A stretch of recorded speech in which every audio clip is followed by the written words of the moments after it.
All right, good afternoon, everyone. I want to welcome you to the University in the Digital Art Museum program. It's something that Sheila Bonner, Ashley Offill, and I co-developed to share teaching resources that are available through the Spencer Museum of Art with KU faculty, instructors, graduate students, and educators in Lawrence and beyond. I want to let you know that we will be recording this session, so I'll give you a few minutes to set your screen accordingly.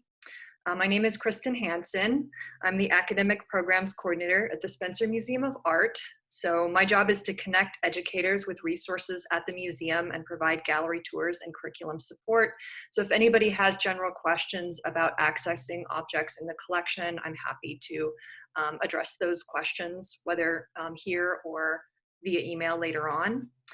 Since 2010, the Spencer has hosted the University in the Art Museum grad program, most recently in the 2019 spring semester. And in the past, we've held the program in the galleries, but this year, Sheila reached out to us and we thought about how we might transform this iteration of the program to address digital resources and online teaching. So today I have the pleasure of introducing our speaker, Dr. Ashley Offill, who will provide a short introduction to the Spencer's digital teaching resources, followed by a brief Q&A. Dr. Offill specializes in Italian art and architecture of the early modern period, and she recently defended her dissertation in March. Dr. Offill has extensive teaching experience as an instructor of record at KU and at the Kansas City Art Institute. She's developed and taught online courses, and her work in art museums includes academic and curatorial research positions. And her current title at the Spencer Museum of Art is the Andrew W. Mellon Curricular and Digital Projects Coordinator and the Carlson Collection Intern.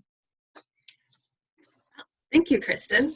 Sounds like a lot when you say it all together like that. Well, hello everyone. I'm glad that you are here, and I'm really excited to share with you today specifically the Curricular Resources Database and the Spencer Museum of Art's online collection, which are linked together in a lot of really fascinating ways, but that can be hard to kind of discover for yourself. So I'll be doing a sort of walkthrough of some of the functionality of these two resources. I'll share my screen in a moment to kind of go through that, and just pose some ideas, some kind of room for thought about ways in which these resources can be used for classes and activities all across the university and kind of beyond that as well. So we'll go ahead and share my screen.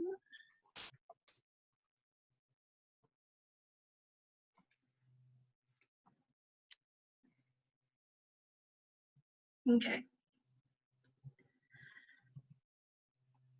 So as I mentioned, the goal of this presentation really is to introduce you primarily to our Curricular Resources Database, which is a relatively new resource at the Spencer Museum of Art, which kind of collects assignments that people have used in the museum at the Spencer Museum of Art that have all been written and developed by University of Kansas instructors, and then explore the ways it can be used with the online collection for remote learning for the rest of the spring, through the summer, whenever is necessary. There's really a wealth of information and inspiration in these resources. You just really need to know how to get to them, and that's what we're going to be exploring today. So I'm going to be showing you kind of screenshots of a lot of things, and just take note of areas that you're curious that you might want to explore further, and then during the question and answer we can explore together and look at some things that I don't maybe talk about during the presentation itself. So if you haven't already visited the Spencer Museum of Art's webpage in recent days, there's a new portal that is the launch pad for all of the different digital resources that the museum has to offer. And you can see there's different tabs, all nicely color-coded at the top, where you can see events that include this event we're doing today, creative activities, opportunities for learning, things to watch and listen to, and then things to explore. If we go to Learn, this is the easiest way to access the Curricular Resources Database, which you can see just there on the left. And if you click on the Curricular Resources Database there, you get to the main page for the database itself, which looks like this. So the Curricular Resources Database has been in works for a number of years. A number of people at the Spencer Museum of Art were involved and have been involved with it from academic programs and from database management. And we all collaborated to take these assignments that were developed from years of assignments and class visits of KU instructors at the Spencer Museum of Art to create standardized assignment documents and develop a way to search through those documents and be able to use them, reuse them, so they weren't just kept, in a file cabinet, but instead were open and available for other instructors to use and to adapt. And as I mentioned before, they were all developed by University of Kansas instructors, and not only full professors, but GTAs and kind of all across the spectrum as well. And we're always looking for new assignments. So you're always welcome to submit new assignments or ideas for assignments to us, and we're happy to work with you there. The kind of primary goals for the assignments in the Curricular Resources Database, we wanted them to be interdisciplinary, to be adaptable, and to be closely linked to the Spencer Museum of Art's collection. You can see we've included just a bit text-heavy page here, but we're trying to explain the resource and its benefits for people who are kind of coming across it the first time. If you're to scroll down on this initial database page, you'll come to our main search. So if you come to the assignment, the Curricular Resources Database, you're probably looking for some sort of assignment, some sort of idea, and there's a different variety of ways you can search. You can get to other areas in our online collection. You can click on these areas that are bold to get to the collection search that we'll be talking about later, as well as current exhibitions. And this is helpful because these assignments that were developed might have been developed for a specific exhibition that's no longer on view, or including objects that were brought out in the study center. And so as you're thinking about your own way to adapt these assignments, you want to be aware of what is on view. Though of course now it's all on view for you digitally. So this may not be as much as a concern, but still good to know that you can kind of find other ways to search from this page. Now, if you're searching for an assignment, you can see there's a number of options here. Each one, when you put your mouse and click, gives you a pre-populated drop-down box.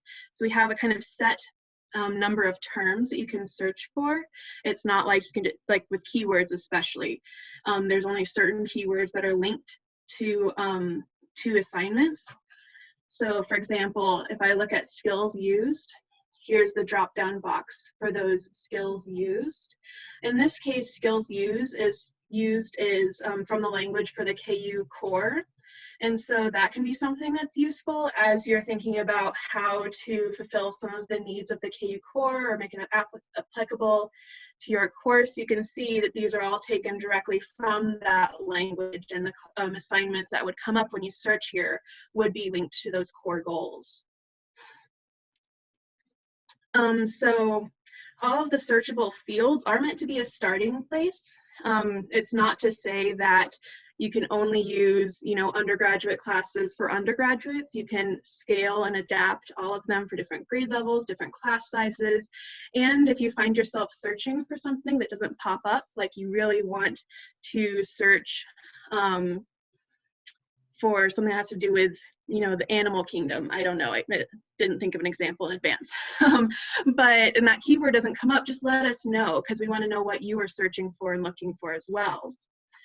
But if there's a situation where you're just kind of browsing, you don't know what kind of assignment you want, you aren't finding anything by searching in these specific boxes, the kind of secret is if you leave all of the search boxes blank and click on submit, it'll show you all of the assignments that we currently have on the database. So you can see here, we currently have 29 different assignments. And so this way it's not limited by any of those search boxes. And you're able to scroll up and down to see all of the different assignments. On this page, it has the title of the assignment, a short description, and then some of those keywords and other terms that are searchable.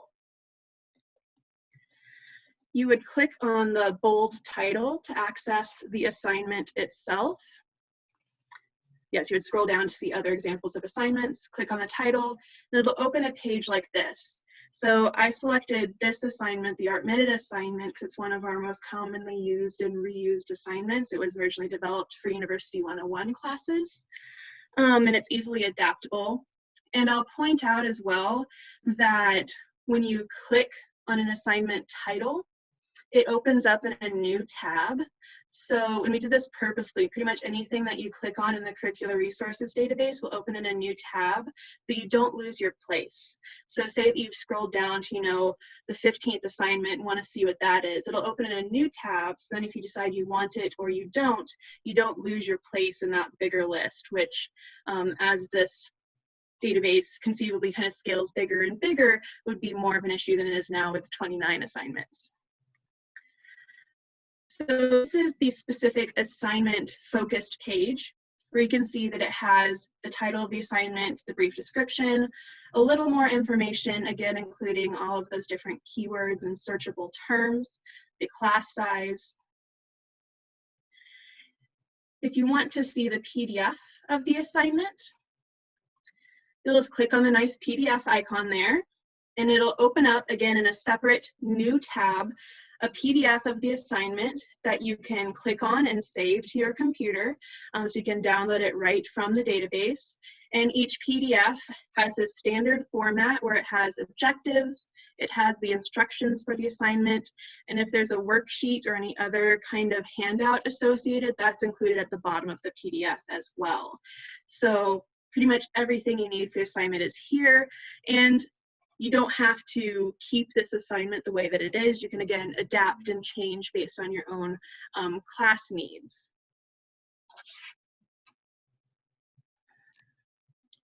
So when you're back on your assignment page, you can also scroll down. So here, I'll just go.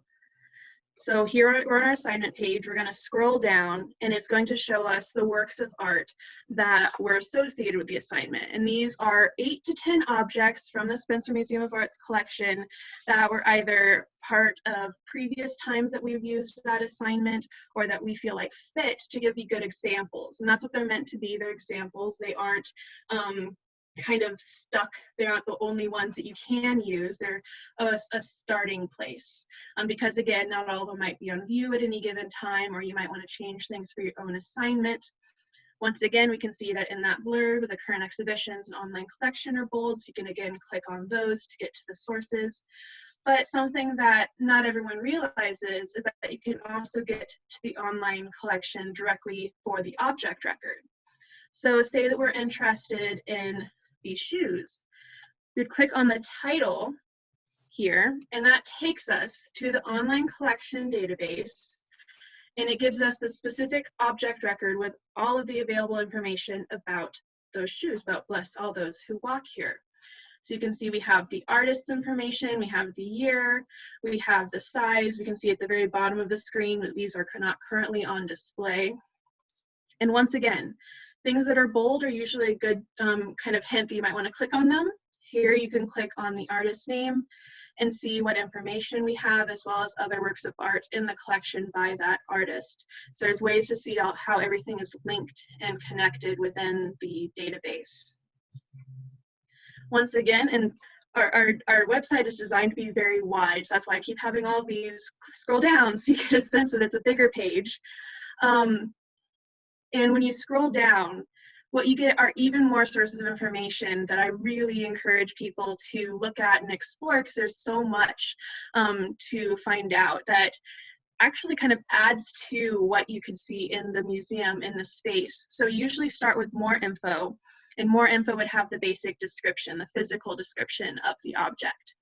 Digital resources really can be expansive. So in this case, we see it has images, different views of the work of art, but it also has things like audio tours that might have been recorded, the Bulldog Art Minutes, any sort of links to documents that might be associated with the object.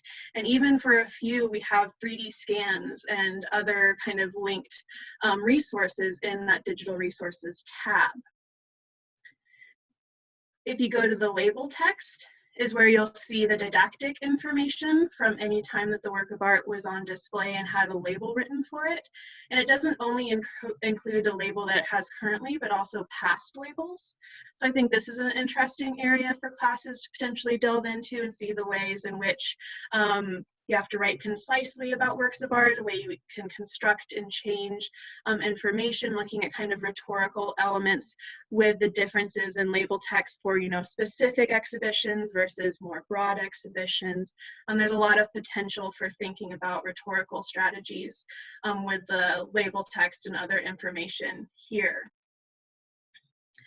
And then you can also click on exhibitions, which will show you all the times that the work of art has been on view.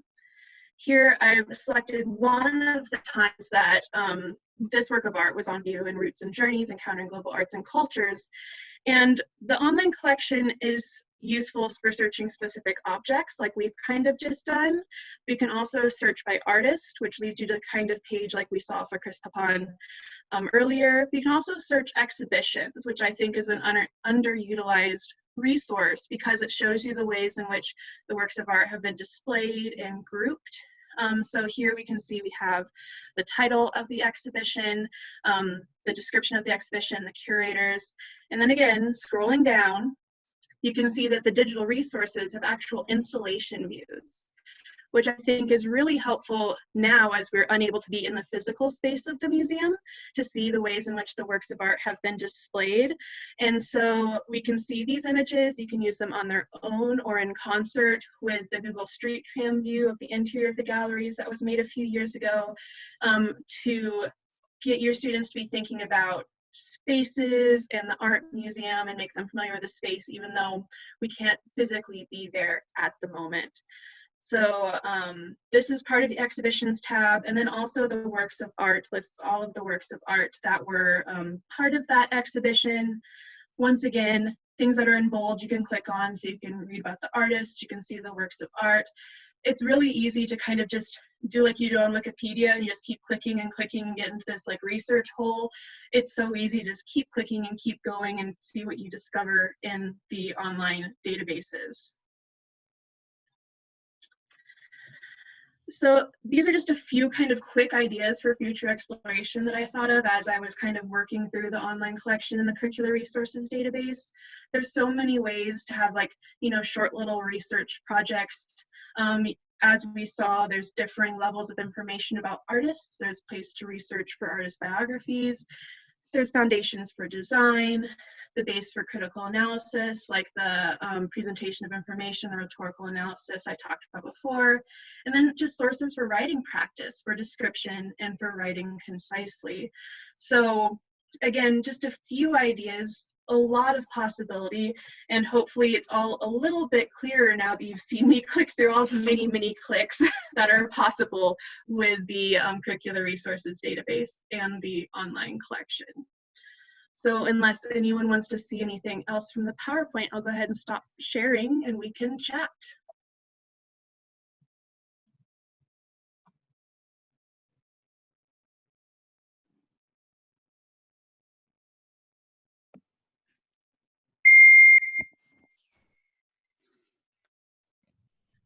Hello, any questions or thoughts or things you want to look at? So everyone now should have the ability to unmute their microphone if you'd like to jump in with a question or comment.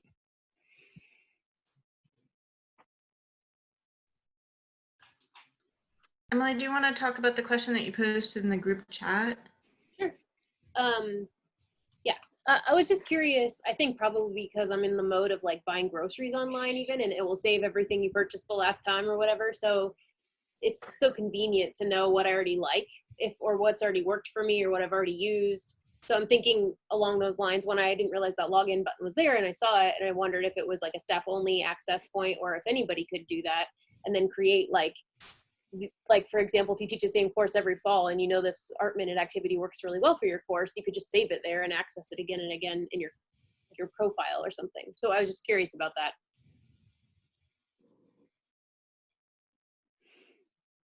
Yeah, I'd be happy to.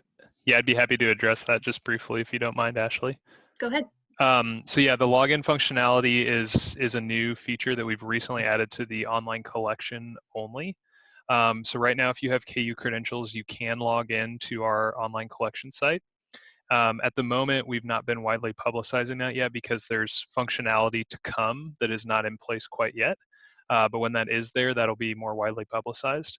Some of the things that we're working on are a portfolio feature, kind of like you're talking about, Emily, for specifically for collection objects right now, where you'll be able to build a portfolio of objects or multiple portfolios, and then share those publicly either with your students or other folks.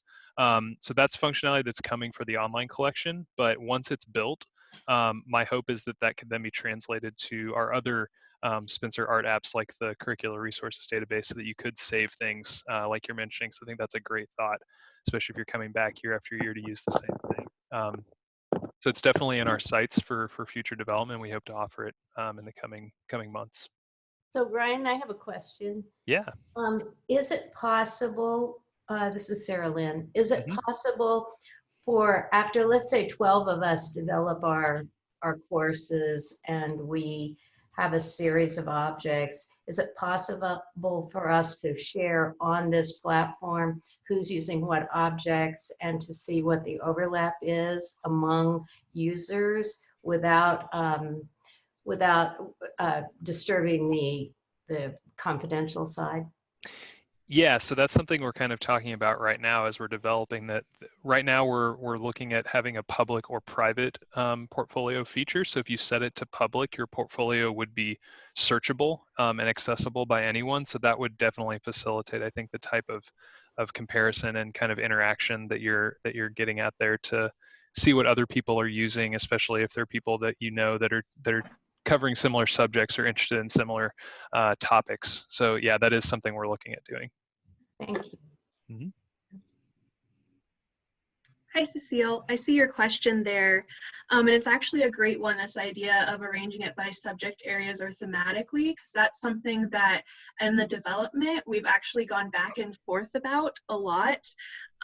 We made the initial decision to not have it searchable based on discipline or department because we were trying to encourage this interdisciplinary nature. And this is something we've actually been kind of looking for feedback as we've been launching and rolling out the database, which this is just its first year of being available.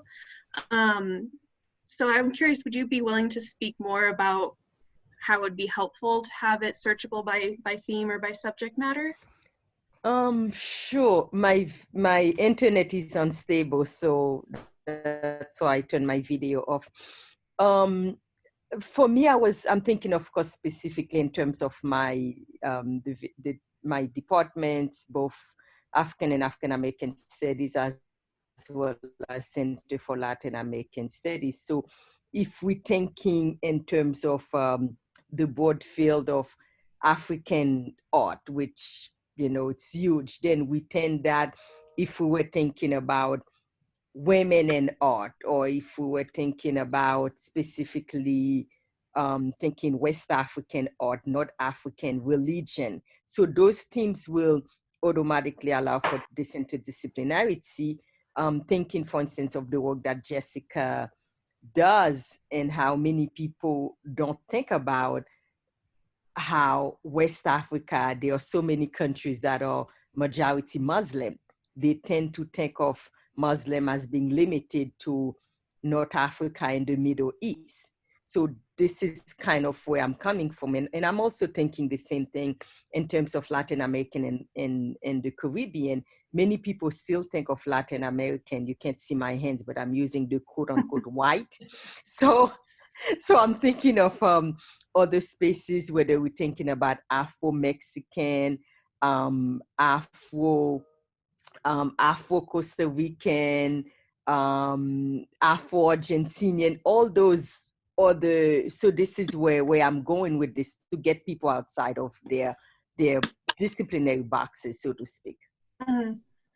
Yeah, so I think that's why we were hoping that by taking out these sort of departmental definitions, that people searching by keyword and these sort of elements would happen upon assignments that were maybe outside of what they would find if they'd only searched for, African and African American studies or Latin American studies, that instead, if they're looking for assignments that have to deal with issues of religion, they're getting kind of a bigger scope. And you probably might not have seen, because I went through things kind of quickly, but when you get to that assignment page, it does tell you what it was originally developed for, which department and which class. We just kind of put that on the second level for the hopes that that wouldn't be a deciding factor for what assignments people were using. So we were trying to encourage people kind of thinking outside of the box and going beyond maybe the assignments that they would have used originally. But we can definitely continue to think about subject areas and themes and the ways that that's presented in the database. Thank you.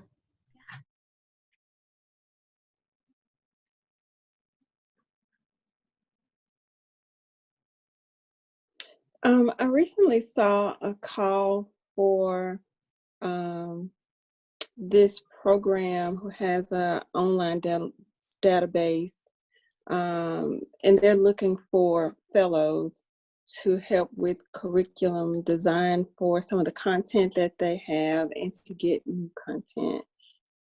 Do you all have anything in the works to get graduate students and faculty across campus to perhaps contribute more curriculum assignments to the database? That's a great question. So far, it's mostly been through making it really clear in our promotional materials as well as on the database itself that we are open to people submitting. We haven't done any sort of push in terms of programs. One of the things that I know us three, Kristen, and you and I, Sheila, talked about was this idea of how we could play with the idea of sort of wiki edit, you know, a thon sort of thing for information in the database. And that might be something that would be interesting for assignments as well, having a sort of day that's dedicated where people can come and look at the ways in which their assignments could be a part of the Curricular Resources Database. I'd be interested to know more about the program you saw if you wanted to send that around. Shalka, did you have anything to add in terms of the ways we're searching for more assignments? Mostly, and Neil might speak up because I know he's on here. As we try to get when people let us know that they're bringing a class to the museum, we ask if they have an assignment and if they'll share it with us. And so kind of keeping that and then going back through and kind of that almost a direct mail kind of approach, direct email to see if they'd be interested, and then sharing it more widely and having it kind of formatted so that we have a kind of uniform format to make it easier to kind of go across the assignments.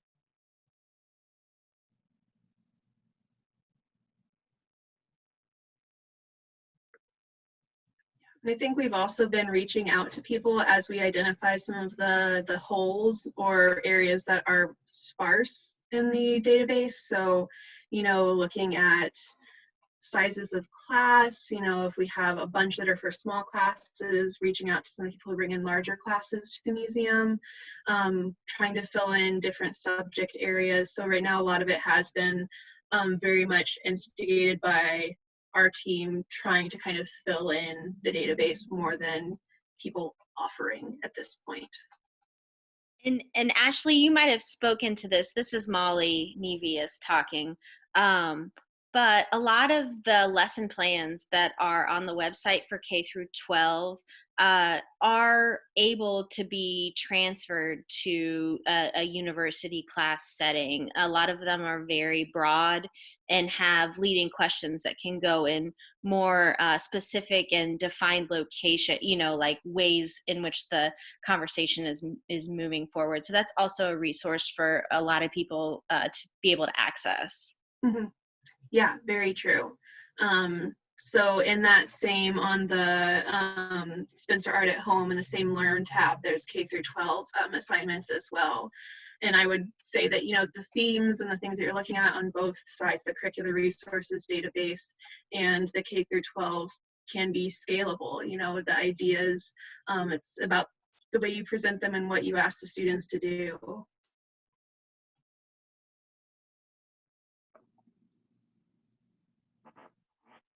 And I think we're thinking kind of in this online environment, what are more materials that might be useful and for kind of sharing. And we have some of the videos, but I don't know if there are things that people were looking for that might be helpful, ways that we might kind of give more adaptations for these assignments. That might be something to start adding, like, here's if you can come into the museum, and if you're teaching online, here are ways that you can adapt this assignment. Yeah, and I know that one of the things that Robert and Ryan have floated once the portfolio option becomes more available is having a sort of pre-made group of the images that then instructors could, you know, download or have access to for if they wanted to have PowerPoints before they came into the museum, or now without coming into the museum. So we're continuing to look at the ways in which, you know, the links between the multimedia and the assignments and the works of art can work together. Yeah, and that's something I think that's nice about looking through the assignments, is because they are these nice little concise 8 to 10 groups of objects that aren't always based on what's in the galleries or what's been put in the galleries together. So it allows you to see some different connections and different works of art. And since now we really aren't dependent on the physical space, there's a lot of different possibilities for things that are hard to see because of size or because they're delicate, works on paper. So it's kind of a nice way to get little bites of the collection that could be helpful for classes or for an introductory way. As I showed, you just start clicking and you don't know where you're going to end up as you get into the online collection.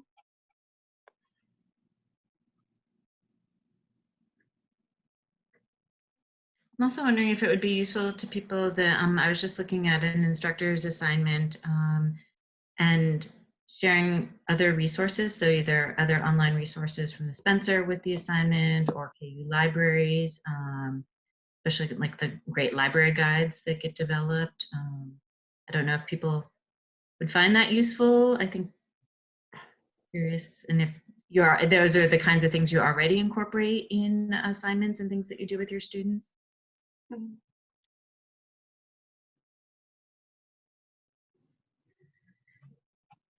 Yeah, I think there's a lot of possibility for linking. There are a few assignments I know that are specifically research based, where we do link to some aspects of the library resources within that PDF assignment itself. So that's not part of the database necessarily, but it does reference other kind of KU accessible resources. So it's done to some degree. And something else that we've talked about is including a link, like, so if you were just searching through the collection and you came upon, you know, the Thomas Hart Benton painting in the digital resources, it would show you that there's assignments that use that painting. So we've talked about further ways to kind of strengthen the links between these different resources. Those again are Spencer resources, but could be expanded more broadly to KU potentially. Neil has posted a question about kind of submitting assignments. Oh, that's a great question. So currently what happens is that someone submits the assignment in whatever form they have used it, and then I do all of the changing and updating it to make it look like the template. But that would be a great idea to have a blank template, and that's something I think that we should look into, and that might encourage further kind of submissions. So thanks for that, Neil. Because right now it really is just a very, you know, here's what I've used, and then we just take it and kind of run with it. And then I always send it back to the instructor for approval before we put up the final kind of reconfigured assignment. Is there any sort of thinking about using social tagging to elicit more use of keywords and application of keywords to either objects in the collection or to the lesson plans? I can't say that I've thought of it. Salka, have you? Yeah, and Ryan, you might be able to speak to this. It might be more in your realm, Ryan. Who's creative services manager at the Spencer Museum of Art and does a lot of the online work. If the ways that we have kind of the keywords and tags in the Curricular Resources Database, how it might connect to keywords for the online collection. Yeah, it's a good question. We've We've not discussed that in too much detail. I know some of the issues we've run into in the past with kind of open sourcing that process is without a structured vocabulary, it can get a little tricky and overwhelming. So everybody uses different phrases to describe things sometimes. So I think if we could find a way to address that issue, it's a great thought, because it's certainly a lot more than we can take on sometimes to work through every single object and tag it with things. Plus, everybody has unique perspectives on how things might be used. So I think that's the primary issue we've run into in the past, not specifically with this project, but with other similar kind of crowdsourcing keywording projects. But if anybody has thoughts on how best to address that, we're all ears, because I think it is something we'd like to tap into a little bit more. Yeah, and that's why we ended up having the drop-down boxes that were already pre-populated with the keywords and the other options to try and avoid the frustration that happens when you misspell or you make something plural and so you don't get any results. So the only time that one of the terms pops up in that pre-populated box is if we have an assignment for it.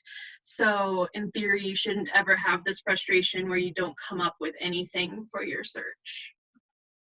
And that's why I encourage, if you are searching for things that don't show up, to let us know, because then we can, make an effort. Like there might be other assignments to add, or it might be a keyword that we can add to assignments that are already in the database.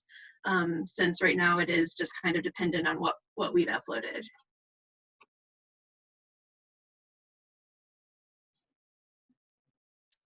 I know there's discussion in the works about linking objects to maps and other sorts of data visualization.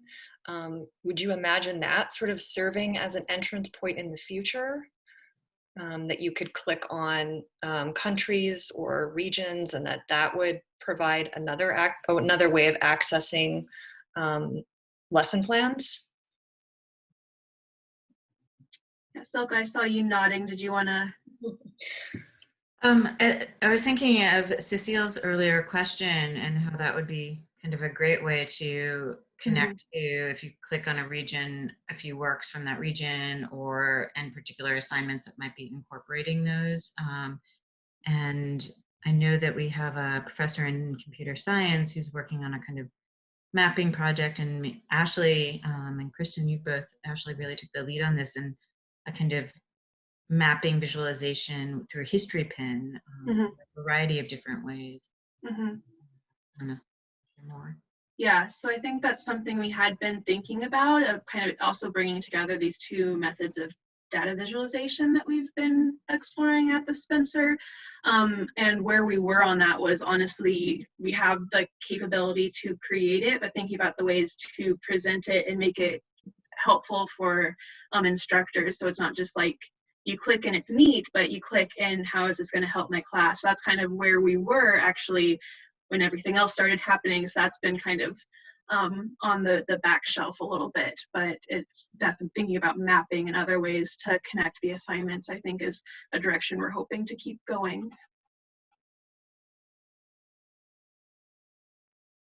I would share that kind of this rather rapid shift to everyone doing remote learning and teaching has made it possible for the museum to, and I think Ryan is one of the key people responsible for making a lot more resources from the Spencer available. So videos with artists of past talks, as well as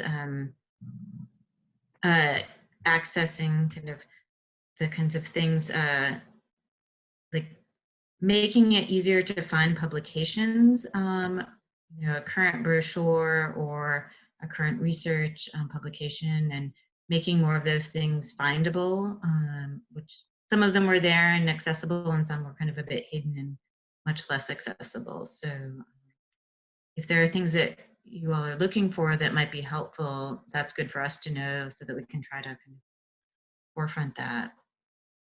So one question I was having was, if I'm teaching my class in the fall and I want them to have, or whenever we are able to be back on campus, and I want to have a hybrid experience, is it possible that I could go to a gallery name or a thematic name. Let's say for now it's Empire of Things that's there. And would it be possible for there to be some kind of relational experience where the gallery would support the curriculum, but not one-to-one, but you know, that it would be sort of linked with what's going on in the gallery to drive a few more people to use both kinds of resources? What's nice is in the exhibitions function that Ashley was showing. So everything that's currently on view has a kind of exhibition name. So you could go under that and you could search Empire of Things and you would get all the works that are on view, but kind of arranged however the database is kind of putting it there, the images, related multimedia, etc. And you could also do that for past iterations of that gallery, like that installation or, of course, any past exhibition. I'm not sure if that's quite touching on. Yeah, I'm sorry. Yeah, that touches it. Thank you. And I'm actually going to share my screen again to show you something else. If I can find it. Here we go. So as part of that PDF of the assignment database, we have a component that talks about adapting the assignment that explains kind of how it was originally designed, but also some of the ways we see it being adapted. And so there it kind of explains more, you know, it could take place in the study center, it could be part of a special exhibition, because some of these assignments that we have were designed, you know, specifically for, you know, the Thayer exhibition or something like that, but we want to indicate that you can do it in other galleries as well. Or it could be, you know, if you have a small class and you want to bring them into the study center, that it can be adapted that way as well. Though we did try to make it clear that rather than like saying this can only be used in Empire of Things, that, you know, this is how it was originally kind of imagined, and now here are the ways that you can take it kind of from there and expand. Which is also a way of kind of acknowledging and kind of how dynamic the museum spaces are, and kind of how works of art change in and out, and so not to feel limited, but kind of ways to keep with that kind of refreshing of the galleries.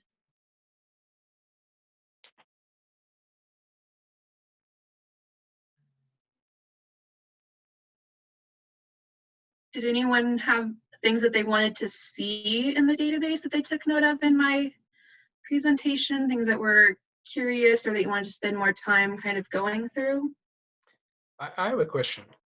So I'm just curious whether within the current system, whether the users are able to comment on the objects displayed in the museum, and whether that can be incorporated into an online assignment, like a discussion forum where students can not only complete certain assignments, but they can also comment and see each other's posts within a discussion forum. I was just curious whether that is already an option, or whether that can, if not, then whether we can incorporate something like that. Yeah, it's not a function that we currently have. As for how or if it would be possible, I'm not sure. What do you think, Selper, Kristen, or Ryan? I'm wondering if that kind of portfolio idea, that might be whether you make that portfolio public or it's with a closed group, private. Sounds like a feature certainly Blackboard supports. Yeah. Ryan? Yeah, again, not something that we've discussed yet in our development, but I've already added it as an idea to bring up with our development group, because I think it's interesting, and you know, certainly if there is a need from the faculty and instructor side, we would want to work to provide that. So I think once we've got the portfolio functionality there, then that's kind of when we'll start to explore, you know, that now that that's there, it's kind of a more defined space for conversations that might happen. So I think we'll definitely be considering that as we move through our development cycle on these apps. This is slightly related, but on the at home page, you'll find, I think it's under maybe listen. We have the art minutes that was an ongoing kind of decade-long project, but then also the Bulldog art tours. And those are kind of audio labels in a way by middle school students at Southwest Junior High. So in a way, that's kind of like a comment function and kind of in an audio way format. There may be ways then also kind of like I think museums might have alternate labels by community generated didactics that they might share. So, and that might speak to kind of Sarah Lynn's earlier question about that hybrid way of doing things as well. And I know that Ryan is working on making the mobile app, which is generally more used when you're in the galleries, also useful for when we're kind of remotely engaging with the galleries. Yeah, we're working on translating a lot of that content to a web-based platform right now so that it'll be accessible in multiple ways.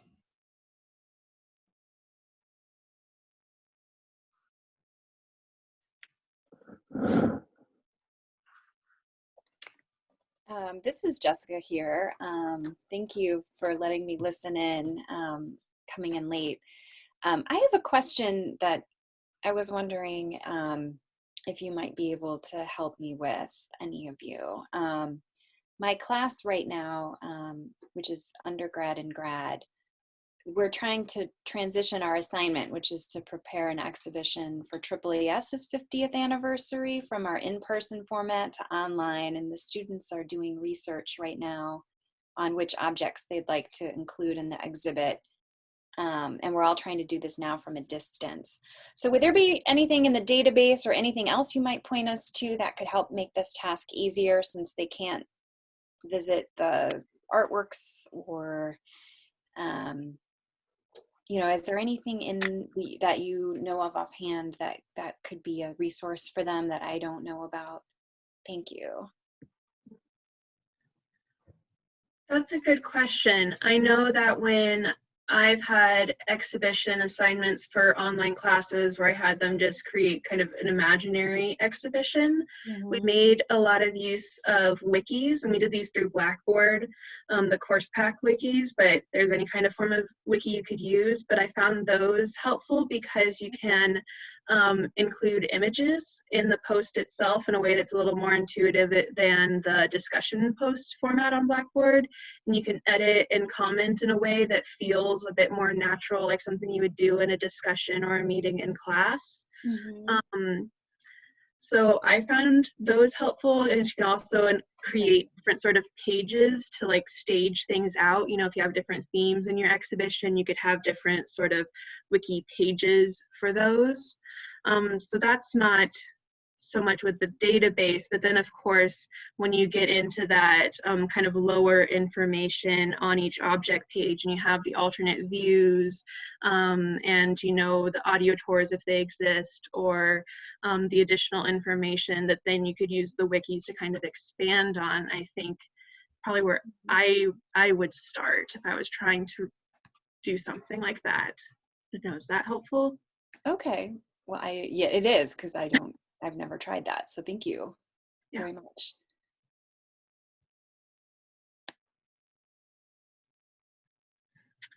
Yeah, and then again, I don't know if you, you might not have been here when we talked about this, but in the online collection search, you can search by exhibitions, and that page gives you the list of all the objects that were in the exhibition, usually gives you installation views. So they could search the online collection by exhibition to get some ideas of past exhibitions, the way they were set up. And, you know, in some of the models with my students, I even just had them take like floor pans or screen grabs and, you know, insert their own images on top, use that as a foundation for these kind of virtual exhibitions. Okay. Oh, that's helpful. Thank you. That also includes some of the Brousseau Learning Center exhibitions, and you could, if you were kind of involved in an exhibition, search for your name, and everything that your name's associated with would come up. So okay, if you're looking for particular works or wanting to show them installation shots, that way that could be Mm-hmm. Thank you. Yeah, that's all helpful. Is there a label writing exercise or anything of that nature on here that you know of offhand? Kind of looking it through the different aspects of the Right. database. So The closest would probably be the Art Minute, because it is, constrained. It's meant to be a 1-minute presentation, so that's more for kind of audio style, but could be adapted to be a label writing where it's, rather than by time, it's by, word count or something similar. I know that there was a sort of exhibition design and critique assignment that was in the works. I honestly can't remember if that's one that I've already uploaded or one that's still kind of in my files. and how do I find Art Minute exactly? So that's a question. Yes, there's no way to really search by the title. Search class size 20 to 40 and it should be one in there. Okay, thank you. And then on the at home page, you can listen to any of the art minutes that were recorded and broadcast on Kansas Public Radio. So, oh, nice. Okay, in the voice of David Cataforis. Okay, great. Thank you.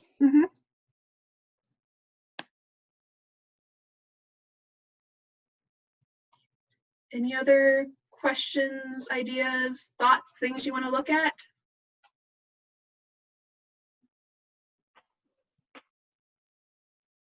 Well, we'll share that we are developing more and more will go on the at home page, as well as as the semester winds up, putting more assignments on the Curricular Resource Database. I don't know, Ashley, if you have some that you know that are in the queue that will be coming soon, or if anyone wants to make a recommendation for anything to kind of fast track it. Yeah, so there are a few that I've been working on, but you can email Kristen at academic@ku.edu or me at abooffill@ku.edu, which is in the information about this event. And we're always happy to take recommendations, to brainstorm. This is, a tool for KU instructors by KU instructors, and it's all very kind of meant to be this collaborative process to create. So we're always happy to hear from people who are using it or want to use the resources.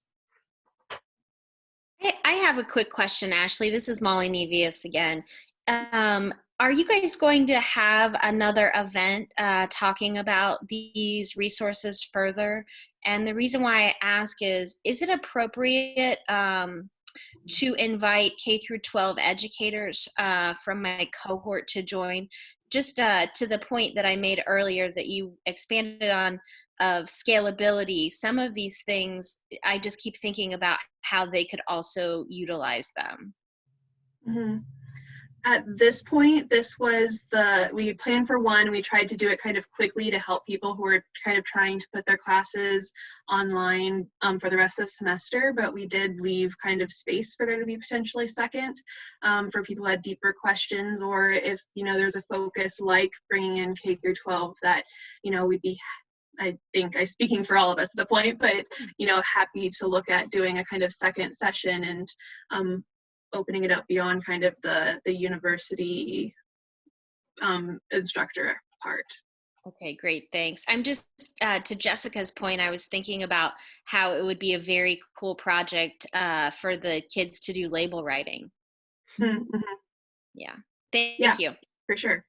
Yeah, send us an email. You have our email addresses. Great. And this is being recorded and will get posted in hopefully obvious, accessible places for people to access later, since a lot of people can't always join at the time. Yeah, and in the planning phases of the event, Sheila, Ashley, and I had thought about making a sort of 2-part on-site workshop, which may have some kind of other iteration in the fall semester. So if you have more ideas about how we might serve a K through 12 audience, please feel free to share those and we can sort of think about what that might look like. Great, thank you.